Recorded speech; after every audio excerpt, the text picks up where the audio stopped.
aí están.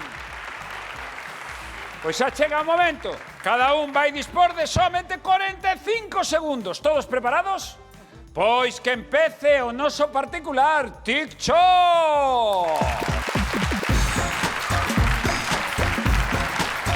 Que tal, TikTokers? Eu son Brais e preciso da vosa axuda para ser o novo rei da comedia. Porque creo que ser o novo rei da comedia vai convertirse nun deses recordos para toda a vida, como o primeiro bico, o primeiro traballo ou a primeira vez que lle agarimei así os pés a miña filla. Sí, así facéndolle cóxegas nos pés. O que recordo tamén é a miña muller ao lado dicíndome: pero por favor, Brais, non podes esperar a que dé a luz. E ademais, se non o facedes por min, facede por meus pais, para que estén orgullosos de min. Eu son fillo único, e cando lle preguntei a meus pais por que era fillo único, miráronme moi serio e dixéronme: Brais, porque dos erros tamén se aprende. TikTokers, conto con vos. Grazas!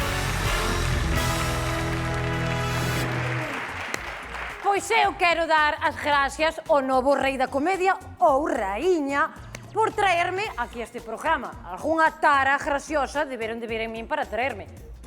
Porque para vir aquí hai que ter algunha tara. Quero agradecer ao meu ex, que no seu momento, cando empecé a gravar vídeos desde a miña cámara, me dicías: dasme vergonxa ajena. Cariño, ahora donlle vergonxa máis xente. E páganme, me pagan.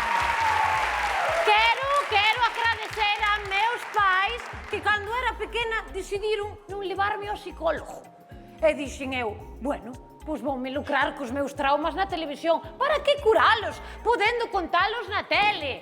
E gracias ao público que estades hoxe aquí, porque senón sería unha loca falando sola, que total xe o que fago na casa.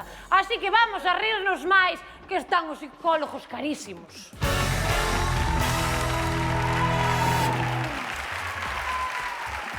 Os turistas que veñades á Ría de Arousa de vacacións, coidado cos parrilleros dos chiringuitos.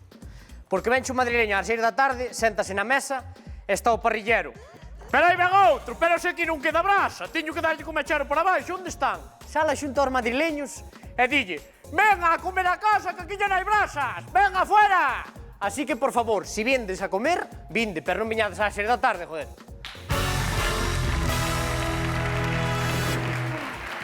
Imos falar dunha cosa moi importante: consumir vintage. Efectivamente, eu só saio con homes maiores.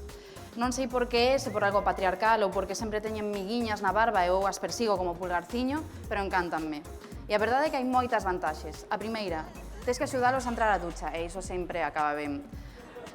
A segunda, cando falas da terceira perna, podes te referir ao bastón. E a terceira é que deixan os dentes na mesiña de noite e iso atrae ao ratonciño Pérez.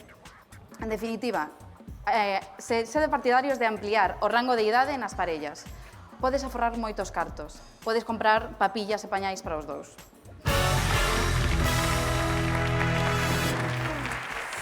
Boas noites, tiktokers. A miña boa sempre dicía: bendita cona, por ti bebemos, por ti comemos, e temos cona canta queremos.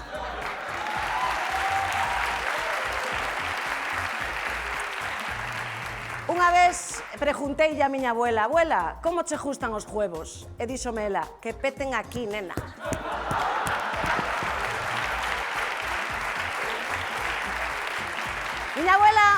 Miña abuela sempre foi moi graciosa. Un día chegou a veciña a casa e díxolle: Susana, cheirache a parrocha a salmón? E díxolle Susana: pois chámame Susi.